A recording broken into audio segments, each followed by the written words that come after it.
Hawa était assise sur le canapé, une tasse de thé tiède à la main, les yeux rivés sur son téléphone. Une notification après l'autre. Un message de sa sœur, une vidéo virale, une promotion sur une robe qu'elle n'achèterait même pas. De l'autre côté du salon, son fils Malik jouait. Enfin, pas vraiment. Il était assis sur le tapis, une petite voiture rouge entre les mains. Il la faisait rouler lentement, en ligne droite, puis s'arrêtait.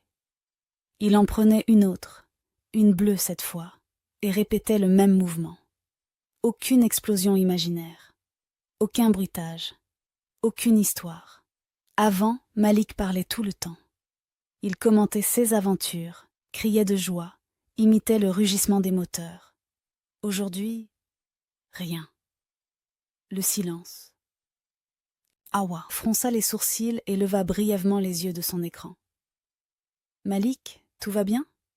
L'enfant haussa les épaules sans même lever la tête. Un simple haussement d'épaules, comme si la question ne méritait pas de réponse. Un frisson désagréable parcourut Abdullah. Elle posa son téléphone et s'approcha de lui. « Tu veux me montrer ce que tu fais ?» Encore un haussement d'épaules. « Y a rien, maman, c'est juste des voitures. » Son ton était neutre, presque vide. Un pincement serra le cœur d'Hawa. Avant, Malik aurait bondi avec un sourire rayonnant, brandissant fièrement son jouet. Aujourd'hui, il n'avait même plus envie d'expliquer. Puis, d'une voix basse, presque murmurée, il souffla. « Je sais pas. Ça sert à rien de raconter de toute façon. » Le choc, elle l'avait brisé. Et le pire, elle ne l'avait même pas vu se briser. Ce soir-là, après avoir couché Malik, Hawa s'installa sur le canapé. Elle revit toutes les fois où elle n'avait pas écouté. Le jour où Malik était rentré de l'école, tout excité, avec un dessin dans les mains. « Maman, regarde! J'ai dessiné un château avec un dragon. » Elle avait à peine levé les yeux. « Oui, c'est joli mon cœur. Tu veux voir de plus près ? Plus tard, je suis occupée. » Elle ne l'avait jamais revu, ce dessin. Puis, il y avait ce soir d'orage. Malik était venu en courant dans sa chambre. « Maman, j'ai peur. » Elle avait soupiré. « Retourne dans ton lit, Malik. Tu es un grand garçon. » Il était resté immobile, dans l'ombre de la porte. Puis il était reparti, sans insister, et il n'était plus jamais revenu. Hawa sentit une boule dans sa gorge. Il n'attendait plus rien d'elle. Ce matin-là, en voyant Malik manger son petit déjeuner sans un mot, elle comprit. Ce n'était pas un enfant bruyant qui s'était calmé. C'était un enfant brisé qui s'était résigné.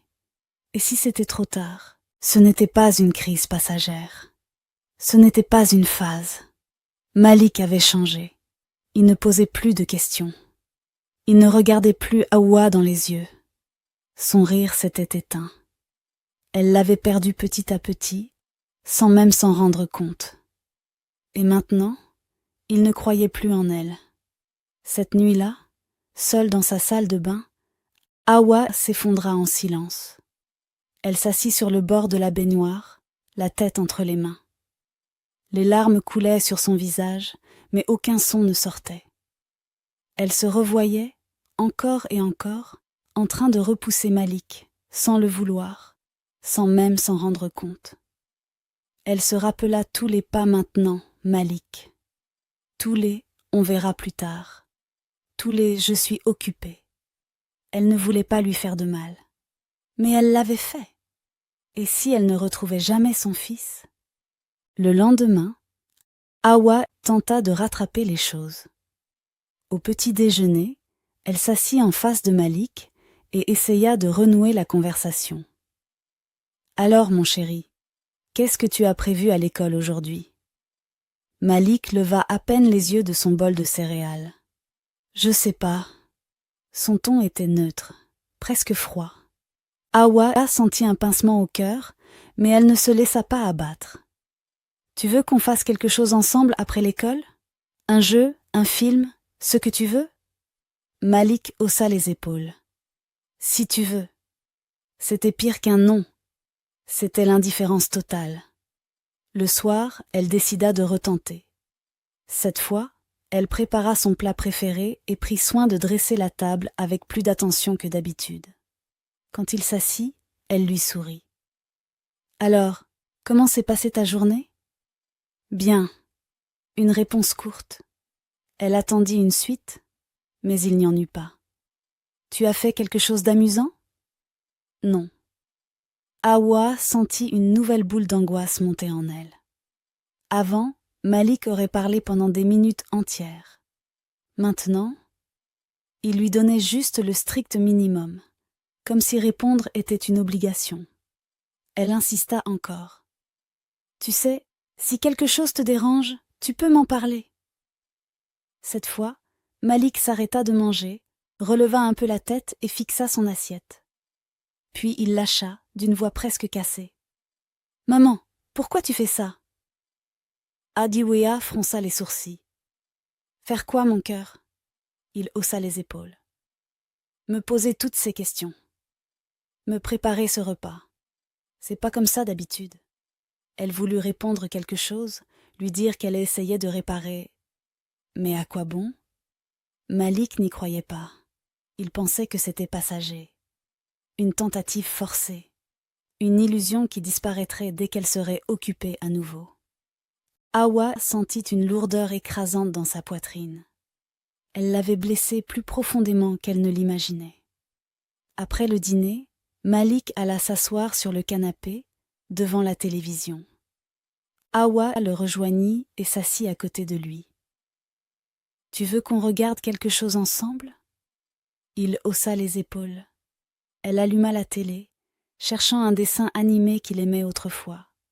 Il regarda l'écran, quelques minutes.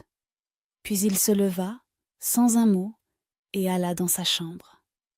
Hawa resta seule sur le canapé, face à la télé qui continuait de tourner. Elle avait cru que tout s'arrangerait en un jour. Mais on ne répare pas un lien brisé en un seul repas. Elle avait mis des années à s'éloigner de son fils. Il ne lui suffirait pas d'une journée pour le ramener à elle. Elle posa son visage entre ses mains.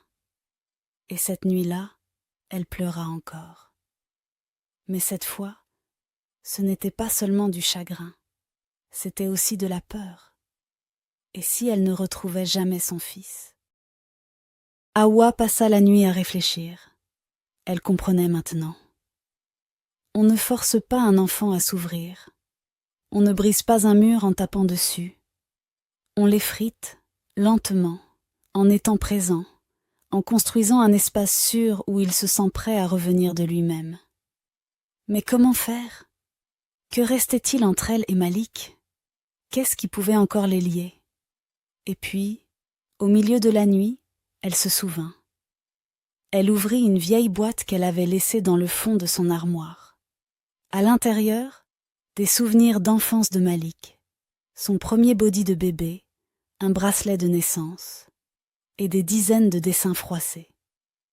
Elle en prit un au hasard, un dragon rouge avec une épée géante, défendant un château entouré de flammes. Au bas du dessin, une écriture maladroite. « Pour maman, parce que les dragons sont forts comme toi. » Son cœur se serra. Elle avait oublié. Mais lui, à l'époque, il croyait en elle. Le lendemain, Hawa ne posa aucune question à Malik. Elle ne lui demanda pas comment s'était passée sa journée. Elle ne lui proposa pas de parler. Non. Elle s'assit sur le tapis du salon, prit un cahier et un stylo et commença à dessiner. Elle ne savait pas dessiner. Mais ce n'était pas le but. Elle traça des lignes maladroites, un château mal proportionné, puis un dragon qui ressemblait plus à un lézard. Elle savait que Malik était dans la pièce. Elle savait qu'il l'observait, du coin de l'œil. Mais elle ne dit rien. Elle continua, concentrée sur son dessin, traçant chaque détail avec soin. Et puis, une petite voix. « C'est quoi ça ?» Elle releva la tête, comme si elle était surprise. Malik était là, debout, regardant son cahier avec un air mi-curieux, mi-amusé. Un dragon, répondit-elle. On dirait un gros poulet. Hawa éclata de rire. C'est vrai qu'il est un peu bizarre. Tu crois que je devrais faire quoi pour l'améliorer? Elle tendit le stylo à Malik. Il hésita. Puis, il le prit. Il s'assit à côté d'elle et commença à redessiner la tête du dragon. Et pour la première fois depuis des mois, ils firent quelque chose ensemble. Les jours qui suivirent furent différents. Ce n'était pas un changement brutal, pas un miracle où tout redevenait comme avant. Mais quelque chose était là, un début. Hawa le sentait dans de petits détails. Quand elle parlait, Malik levait maintenant la tête pour l'écouter. Quand elle lui demandait comment s'était passée sa journée, il répondait un peu plus qu'un simple « bien ». Quand elle s'asseyait dans le salon, il venait s'installer pas loin d'elle, comme s'il testait encore, comme s'il voulait croire que cette fois, elle ne disparaîtrait pas. Un soir, alors qu'ils dessinaient ensemble sur le tapis du salon, Hawa sentit que c'était le moment. Elle posa doucement son crayon et murmura « Malik, je suis désolée. » Il arrêta son trait. Ne leva pas la tête, mais il écoutait. Hawa sentit sa gorge se serrer. « Je suis désolée de ne pas t'avoir écouté, de ne pas avoir vu que je te faisais du mal. » Malik continua de fixer le papier, son crayon suspendu au-dessus du dragon qu'il avait commencé à dessiner. Silence. Hawa sentit une peur immense monter en elle. Et si c'était trop tard? Et s'il ne la croyait plus? Mais alors, Malik lâcha 3 mots. « T'as changé, maman !» Ces mots lui firent plus d'effet qu'elle ne l'aurait cru. Elle sentit les larmes lui monter aux yeux, mais elle les retint. « C'est vrai, » admit-elle. « J'ai changé. Mais trop tard, non ?» Cette fois, Malik leva la tête. Il la regarda. Vraiment. Elle sentit son petit regard percer le sien. Puis, il posa son crayon et murmura « Pourquoi maintenant ?» Cette question lui coupa le souffle. Pourquoi seulement maintenant? Pourquoi avait-elle attendu qu'il devienne un étranger pour comprendre? Hawa baissa la tête, les mains tremblantes. Parce que j'ai eu peur. Malik fronça les sourcils. Peur de quoi? Elle sourit tristement. De réaliser que je t'avais déjà perdu. Silence. Un silence plus lourd que jamais.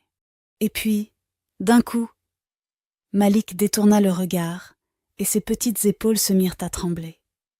Hawa ouvrit les bras, sans un mot, et il se jeta contre elle. Pas un câlin habituel, un câlin désespéré, comme s'il retenait des mois de douleur et qu'il ne savait plus comment les laisser partir. Comme s'il avait attendu ça si longtemps. Hawa le serra contre elle, son cœur battant si fort qu'elle avait l'impression qu'il pouvait l'entendre. « Je suis là, Malik. » Il renifla, son petit corps tremblant encore dans ses bras. Puis, d'une voix brisée, il murmura « Trop tard ?» Hawa ferma les yeux, laissant les larmes couler pour la première fois devant lui. Elle secoua la tête.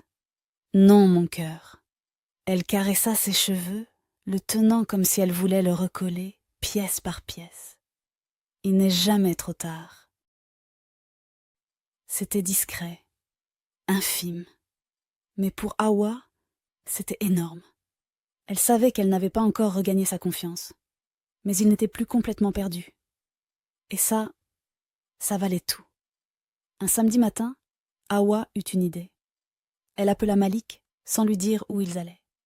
Il hésita. Puis il mit son manteau et la suivit, sans poser de questions. Ils marchèrent longtemps, à travers les rues animées. Puis, elle s'arrêta devant une petite boutique. Une papeterie. Malik fronça les sourcils. « Pourquoi on est là ?» demanda-t-il. Hawa sourit légèrement et entra. L'odeur du papier neuf les enveloppa aussitôt. Elle marcha lentement vers un rayon précis, où étaient exposés des carnets de toute taille, de toute couleur. Elle en choisit un, au hasard. Un carnet noir, à la couverture douce et épaisse. Puis elle le tendit à Malik. Il le prit, le tourna entre ses mains, sans comprendre. « C'est pour toi, pour nous. » Il leva les yeux vers elle, intrigué. « Nous ?» Elle hocha la tête. « Oui, un carnet secret. » Il resta silencieux, attendant la suite. Chaque jour, on pourra s'écrire dedans. Pas forcément des grandes choses. Juste des petits mots, des dessins, ce qu'on veut. Un message qu'on se laisse, sans parler. Il ne répondit pas tout de suite. Puis, après un long silence, il murmura. « Un carnet secret. Juste nous deux ?» Elle hocha la tête. « Juste nous deux. » Il regarda encore l'objet dans ses mains. Puis, lentement, ses doigts le serrèrent un peu plus fort. Un tic léger sur sa bouche, comme s'il luttait contre un sourire. D'accord. Ce soir-là, après l'avoir couché, Hawa s'assit sur son lit et ouvrit son carnet. Son cœur battait fort. Elle voulait écrire quelque chose de simple, de vrai. Elle hésita, puis se lança. « Cher Malik, aujourd'hui, j'ai eu la chance de passer du temps avec toi. J'espère qu'on en aura encore beaucoup. J'attends ton premier message avec impatience. Bonne nuit, mon cœur. » Elle referma doucement le carnet et le posa sur son oreiller. Puis elle quitta la chambre. Son cœur cognait comme si elle venait d'ouvrir une porte interdite. Elle ne savait pas s'il allait répondre. Elle avait peur. Et si c'était trop tard? Le lendemain, Hawa se réveilla, le corps lourd. Elle avait à peine dormi. Elle tourna la tête vers son oreiller et vit le carnet, déposé à côté d'elle, fermé. Elle tendit une main tremblante et l'ouvrit. Et là, sur la première page, elle vit une petite phrase, écrite avec une écriture maladroite. « Bonne nuit, maman. Moi aussi, j'espère. » Juste ça. Mais juste ça. Elle sentit les larmes monter sans pouvoir les retenir. Son cœur se serra tellement fort qu'elle dut poser une main sur sa poitrine. Il avait répondu. Et juste à côté de la phrase, un petit dessin d'un dragon rouge. Son dragon. Le même que celui qu'il dessinait avant. Le même qu'il avait arrêté de dessiner il y a longtemps. Elle porta une main sur sa bouche, son corps secoué d'un sanglot silencieux. C'était un message bien plus puissant que des mots. C'était une main tendue, une porte entr'ouverte, un lien qui avait survécu malgré tout. Elle serra le carnet contre sa poitrine et ferma les yeux. Elle avait retrouvé son fils. Et cette fois, elle ne le laisserait plus jamais partir. Les jours qui suivirent, le carnet devint un rituel silencieux entre Hawa et Malik.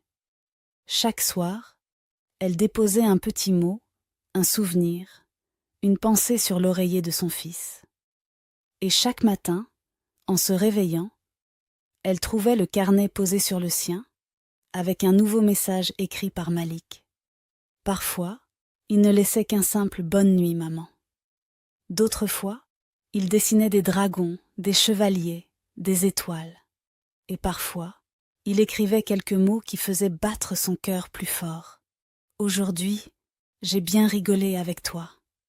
J'aime bien quand on dessine ensemble. Tu crois que les dragons existent pour de vrai? Petit à petit, sans qu'ils ne forcent rien, leur lien se reconstruisait. Un soir, alors qu'ils dînaient ensemble, Malik posa sa fourchette et leva les yeux vers elle. « Maman... » Hawa sentit son cœur rater un battement. « Oui, mon chéri ?» Il hésita une seconde. Puis, d'une petite voix. « Tu veux qu'on regarde un film ensemble ce soir ?» C'était la première fois depuis des mois qu'il lui demandait quelque chose. Hawa retint son émotion et sourit doucement. « Bien sûr, tu veux regarder quoi ? Un film avec des dragons ?» Elle rit doucement.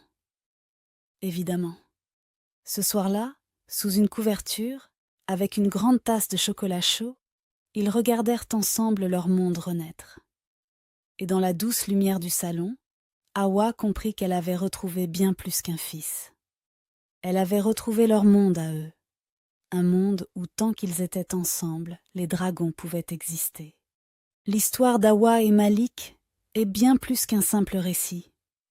C'est un signal d'alarme, une réalité qui touche bien plus de familles qu'on ne l'imagine. Chaque jour, des enfants cessent de parler, cessent d'essayer, non pas parce qu'ils n'ont rien à dire, mais parce qu'ils ont compris que personne ne les écoute vraiment. Ils apprennent à se taire, à se fondre dans le silence, jusqu'à devenir des étrangers sous leur propre toit. Mais écoutez bien, il n'est jamais trop tard pour changer les choses. Ce que vous faites aujourd'hui peut faire toute la différence. Peut-être que votre enfant a déjà cessé de venir vers vous. Peut-être qu'il a déjà arrêté de vous raconter ses histoires, ses rêves, ses peurs. Mais il y a une chose dont vous devez être certain. Il espère toujours, au fond de lui, que vous tendrez la main, que vous ouvrirez enfin les yeux. Alors, faites quelque chose aujourd'hui. Ne remettez pas à demain ce qui peut sauver votre relation avec votre enfant. Prenez 5 minutes pour l'écouter, sincèrement, sans écran, sans distraction, sans interruption. Regardez-le, posez-lui des questions, pas pour obtenir des réponses mécaniques, mais pour comprendre ce qui vit en lui. Et surtout, montrez-lui que vous êtes là, pas seulement en parole, mais en acte. Si cette histoire vous a touché, laissez un commentaire et résumez-la en un seul mot. Voyons quel mot reviendra le plus en commentaire. Ne gardez pas ce message pour vous. Partagez cette vidéo avec un parent, un proche, quelqu'un qui a besoin d'entendre ces mots. Vous pourriez changer une vie sans même le savoir. Et si vous voulez d'autres histoires qui réveillent les consciences et transforment les relations, abonnez-vous et activez la cloche. Parce que ce genre de sujets, on ne peut pas les ignorer. Parce que chaque enfant mérite d'être vu, entendu, aimé pour ceux qui l'estimate. Prenez soin de vous et prenez soin vos liens avant qu'il ne soit trop tard. À très bientôt pour une nouvelle histoire.